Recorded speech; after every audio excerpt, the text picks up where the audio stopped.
Welcome back to Maths online class. I am your Maths teacher, Mr. C.P. Barrett, and today we are going to discuss the next lecture of the chapter number 8, that is the height and distance. This is for the class 10th. This is for the class 10th. Okay. Actually, what we are doing, we are just doing the practice exercises, which is truly based upon the height and distance. Okay. We have seen 2, 3, 4 questions. Right now we have reached on the question number 7. This is the question number 7, you can say. We will solve, in the whole session we will solve different kinds of the exercises, so that you may be very much habitual what is the varieties of the questions. One thing is clear, one thing is fixed. What is that particular thing? One question will definitely come in your exam from the same topic, and it will consist either 6 marks or 6 marks. Okay, so things are fixed that one question has to come in your exam. Okay, board exam. So we will see the varieties of the question.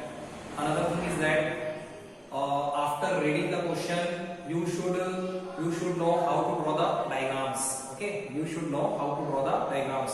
The person who will be able to draw the diagrams, definitely he will solve the question till the end. Solution is very easy. Only diagram should be correct. If the diagram is correct, and if you will apply the trigonometric identities there, definitely you will solve the problem. Right now, see, I have just written the question. Right now, read the question with me. What is the question itself? From the top of a hill. From the top of a hill, we can understand. In the east side. Side is what? East side. There are the 4 sides: north, south, east and west. No problem. And after that, what is your east side actually? Our east side is always on the right hand side. Okay? So the diagram should be like that. From the top of the hill, this is the horizontal line. You may understand this is going to be the horizontal line. Each and everything we need not to. This is the horizontal line. And things are depression, angle of depression. Okay, from the 2 points, angle of the depressions are 30 and 45 degree. Two things are clear. Actually, the person is on the top of the hill and he is looking at the 2 points, and the angle of depressions for the 2 respective points are given to us 30 degree and 45 degree. So no problem. I will consider the 2 points on the ground. I will consider the 2 points on the ground. And after that, I will match these 2 points from the point which is situated on the top of a hill. So this is our first task. We will match both the points from the top of the hill.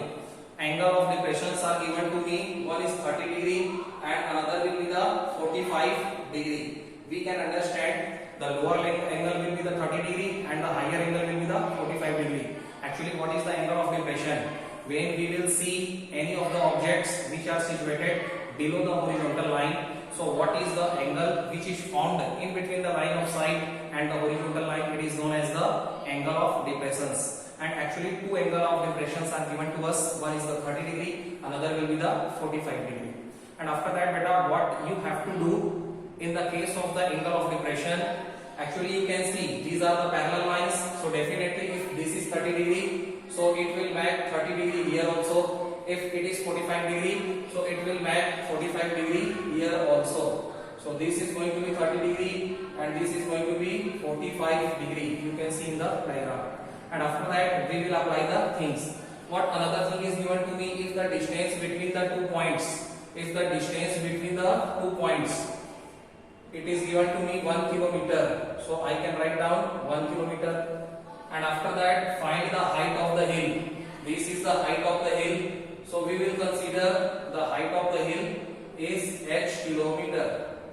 Because the things are given in the kilometer, so the height of the hill will be h kilometer. And after that, naming. For example, this is A point, this is B point, this is C and this is D. Okay, no problem. AB is the height of the hill, h kilometer. CD is the distance between the 2 points given to us, 1 kilometer. And again another distance is there, BC. So that we will assume x kilometer. BC we can assume x kilometer. Right now see, we will assume the things. For example, suppose from where we have to start? We have to start from here. Suppose मतलब मान लेते हैं, क्या मान लेते हैं? The height of the hill, we should write down also height of the hill. Height of the hill is equal to, what is the height of the hill in the figure? AB, and that we will consider h kilometer. Okay, suppose the height of the hill AB h kilometer, very nice. And after that BC we are assuming the distance BC we are assuming x kilometer, because what are the things जिसको आप मानते हैं, suppose करके चलते हैं according to the figure, उसको यहाँ पे सबसे पहले अपने को मेंशन करना चाहिए. ठीक है, इसके बाद अपने को दो राइट एंगल ट्रायंगल नजर आ रहे होंगे बेटा. You can say first right angle triangle is the ABC, second right angle triangle will be the ABD. We will apply the trigonometric ratios in both the right angle triangles, and after that we will find the two equations, and from there only we will find the unknown quantity, that is the height of the hill. So first I am going to apply, look here, in right angle triangle,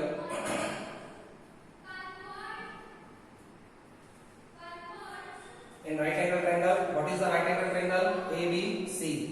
Look here, in ABC, what is the 45? And one more thing I have told you, in most of the cases we will take the ratio 10, trigonometric ratio 10. Okay, right now see, tan 45 and tan 30 we will consider. Tan 45 in right angle triangle ABC, you can say ABC, what is the angle here? 45. So tan 45 is equal to perpendicular upon base. What is the perpendicular here beta? AB. What is the base here beta? BC. Because we are knowing that the side which is opposite to the angle, it is always perpendicular. If ABC is a right angle triangle and this is the angle of consideration 45, so that AB will consider as a perpendicular and BC will consider as a what? Base. क्योंकि जो adjacent होता है, जो angle से जुड़ा होता है, उसको अपन क्या बोलते हैं बेटा? बेस. और जो सामने की अपोजिट साइड होती है उसको क्या कंसीडर करते हैं? परपेंडिकुलर. अब right now see, tan 45 value we are knowing, it is equal to 1. AB, what is the AB? AB we have assumed h. After that BC we have assumed x. So from here one equation will come, x is equal to h kilometer. Okay, right now सी, यहाँ पे अपने को क्या किया? Cross multiply कर दिया, x को उधर ले जाते हैं, so 1 into x is equal to h. It can be written as x is equal to h, और इसको हम लोग देंगे equation number first. Right now सी, इसके बाद अपने को आना है सेकंड राइट एंगल ट्रायंगल में. Again I will write down, again in right angle triangle, and you can see this time I am taking the right angle triangle ABD, biggest right angle triangle ABD. Right now see, in ABD what is the angle of consideration beta? Tan 30. What is the angle of consideration beta? Tan 30. Okay, यहाँ पे 30 degree बन रहा है. Okay, D point पे 30 degree है. So tan 30 again perpendicular upon base means AB upon, this time the base will be BD. Base will be BD because it is going to be the adjacent side. ये adjacent side है, angle से जुड़ा हुआ है, so considered हो जाएगा base BD. Right now what is the angle of tan 30? You are knowing that 1 upon root 3. AB, we have assumed AB h. After that BD, actually BD को आप लिख सकते हैं बेटा BC plus CD.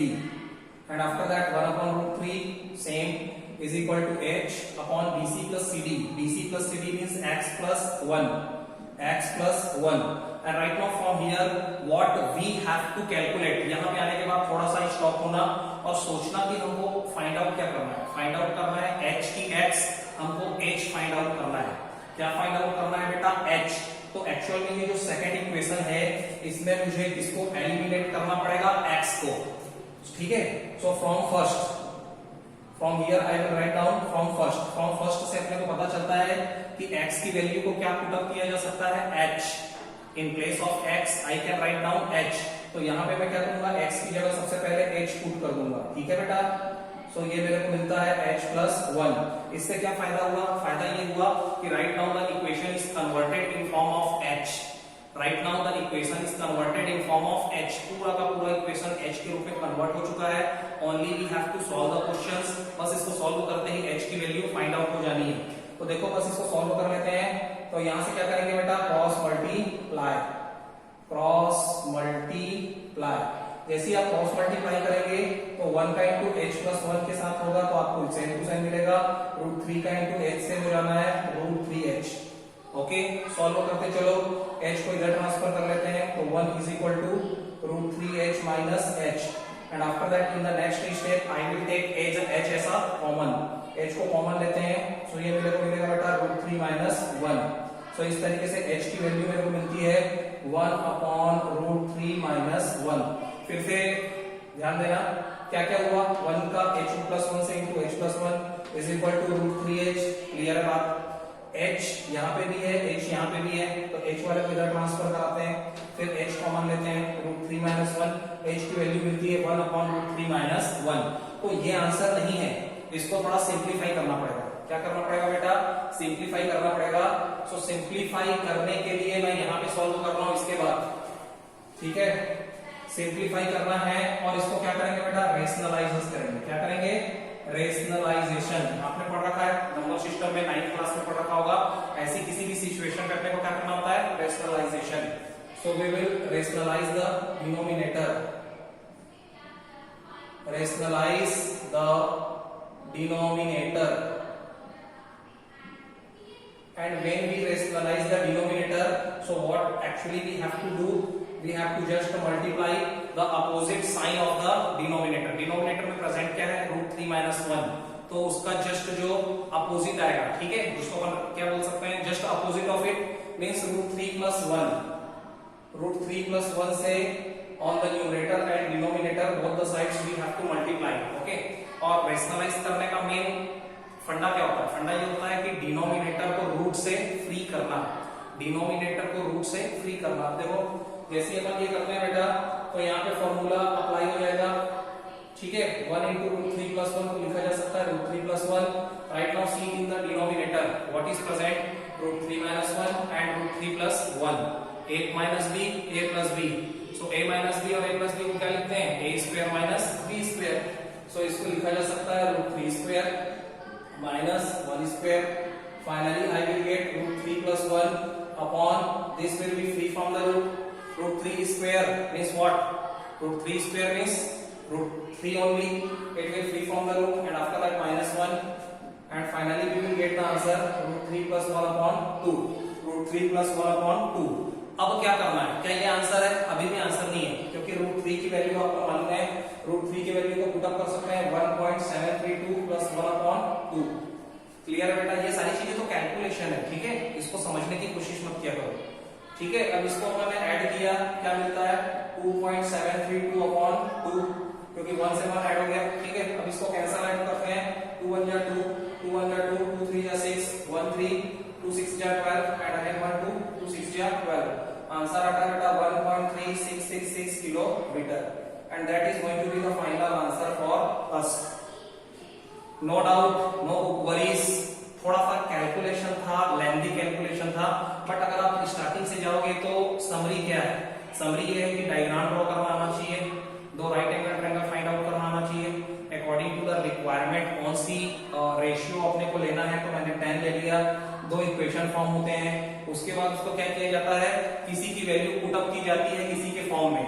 जैसे x की value को h के रूप में पुट अप किया गया, फाइनली ये h के रूप में आंसर आ जाएगा। और बाकी की सारी चीजें जो मैंने करी है, क्रॉस मल्टीप्लिकेशन किया, चाहे रेशनलाइजेशन किया, ये तो बेटा क्या है, क्या है ये तो कैलकुलेशन पार्ट है, जिसको आप खुद भी समझ सकते हैं। और इसी के लिए आपको प्रैक्टिस चाहिए होती है। क्या चाहिए होती है, practice. So practise more and more questions. Right now see we will solve the another question.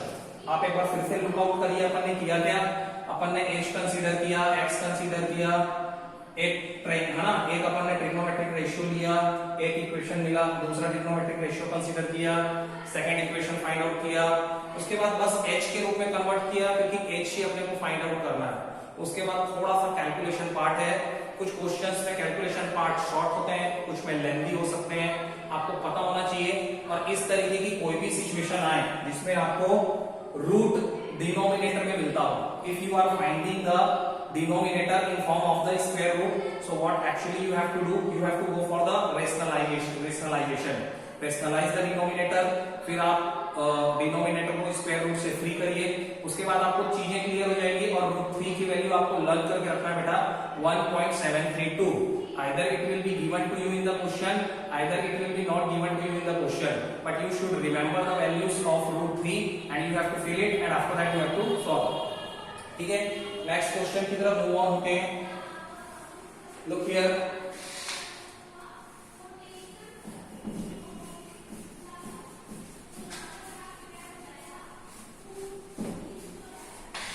हर एक क्वेश्चन को बहुत ही ध्यान से समझना पड़ता है, उसकी स्ट्रेटजी, उसके रिक्वायरमेंट्स, और इस तरीके के क्वेश्चन में बेटा you should solve in the regular basis, try different kinds of the question which is given at your book. Either it is will be the, you can't say कि unknown questions आएंगे, unsolved questions आएंगे। हम लोग क्या करते हैं, unsolved questions पे ज्यादा concentrate करते हैं, but thing is not like that। Board, in the board any of the questions may come, either it will be from the examples, either it will be from the unsolved questions, so you should learn the strategies, you should learn the tricks, you should go for the concepts। If your concepts will be clear, you can solve any of the questions which is coming from the any corner of the book। Concepts एक बार clear कर लीजिए, ठीक है।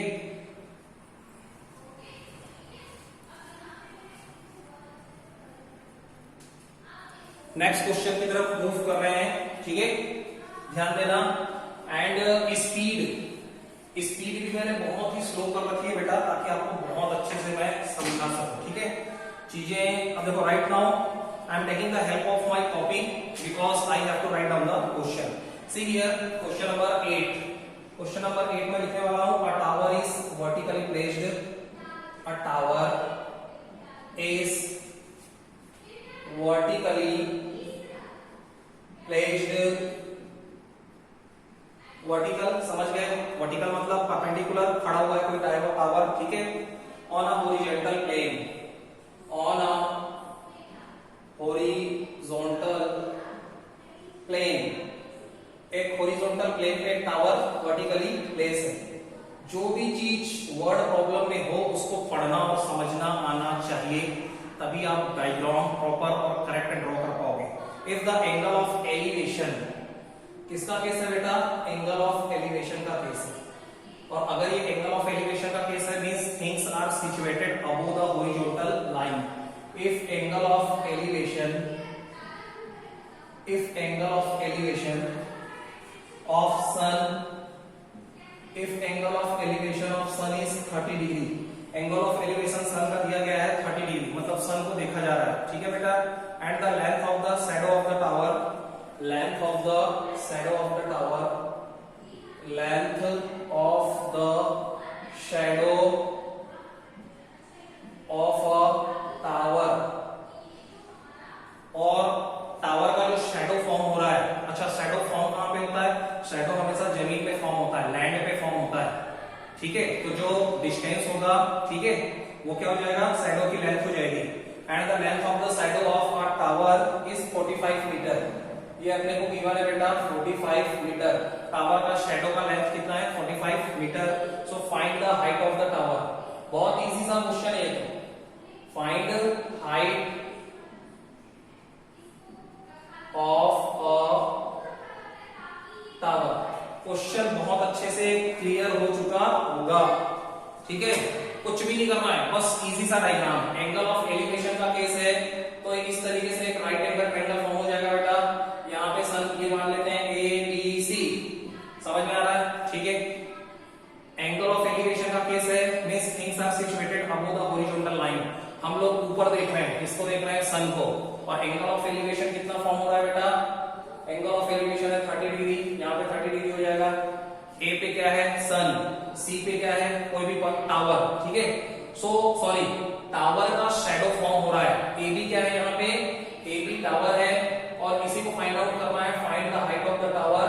सो इसको हम लोग find out कर लेते हैं, एज्यूम कर लेते हैं h metre. We will assume the height of the tower will be h metre, क्योंकि ये अननोन क्वांटिटी है. डिस्टेंस अपने को दिया गया है shadow of the tower.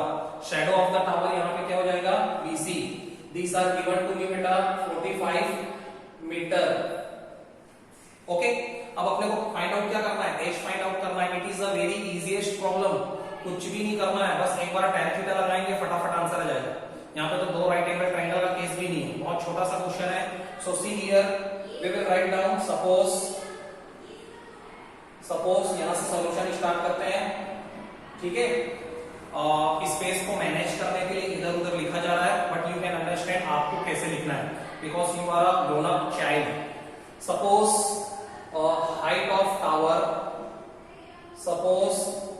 height of tower we are assuming the height of tower is h metre. ये चीजें बहुत ध्यान रखने की चीजें होती है, कभी किलोमीटर होता है, कभी मीटर होता है. ठीक है, और हम BC अपने को गिवन है. अपने को गिवन क्या है बेटा, शैडो. अपने को गिवन क्या है, shadow is equal to BC and that is given to me 45 metre. करना क्या है, राइट एंगल ट्रायंगल ABC को चूज करना है, which is right angle at B. Right now see, in a right angle triangle, what is the right angle triangle here, ABC. And after that we will apply what, tan. Apply क्यों करेंगे, क्योंकि देखो 30 degree पता है, base पता है, perpendicular निकालना है. तो क्या अप्लाई करने वाले हैं अपन, tan, क्योंकि tan नहीं आता है, perpendicular upon base. So we will write down tan 30 should be equal to perpendicular upon base. What is the perpendicular here, AB. What is the base here, BC. What is the value of tan 30 right now, 1 upon root 3. And after that AD we have assumed the H. BC given to us what, 45. And after that nothing. इसको solve किया, ये H की value आ गई. और solve करना आपको बहुत अच्छे से पता है, क्रॉस मल्टीप्लाई करते हैं अपन. क्रॉस मल्टीप्लाई, जैसे ही अपन ने क्रॉस मल्टीप्लाई किया तो कुछ भी नहीं करना है, h इज इक्वल टू मिल जाएगा h रूट 3h हो जाएगा ये, and 45. And after that we want the value of h. So 45 upon root 3. मैंने आपको अभी एक बात बताई थी, कभी भी आपको डिनोमिनेटर में स्क्वायर रूट मिले तो उसको डिनोमिनेटर को फ्री करना होता है, इससे स्क्वायर रूट से. कैसे करते हैं बेटा, रेशनलाइजेशन के थ्रू. So from here we will rationalize the denominator.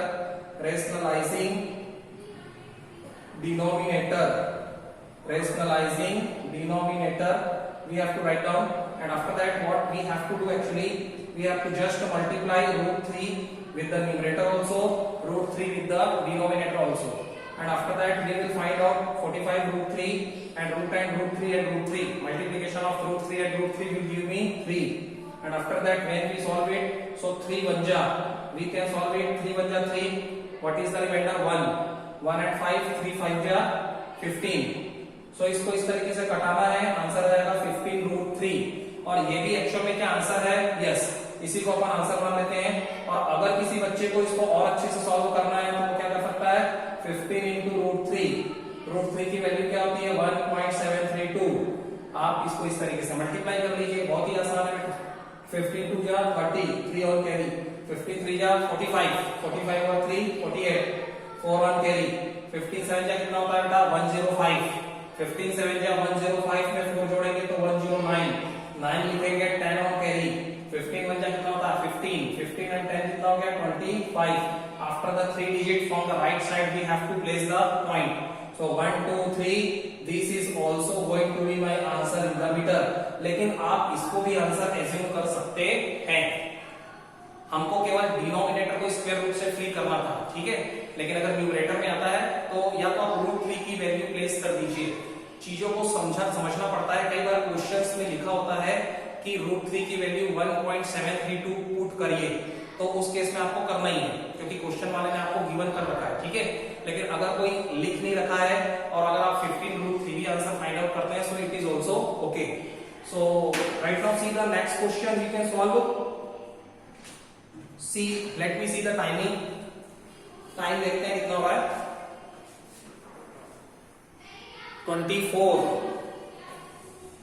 ठीक है बेटा, चीजें थोड़ी सी लेंथी हो जाएंगी, ठीक है.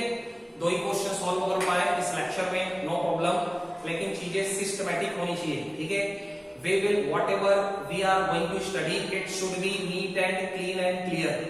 कम पढ़ें, अच्छा पढ़ें, कॉन्सेप्ट बहुत अच्छे से क्लियर करें, कॉन्सेप्ट क्लेरिफिकेशन पे ध्यान देना है, and after that you can solve by your own so many different exercises and questions.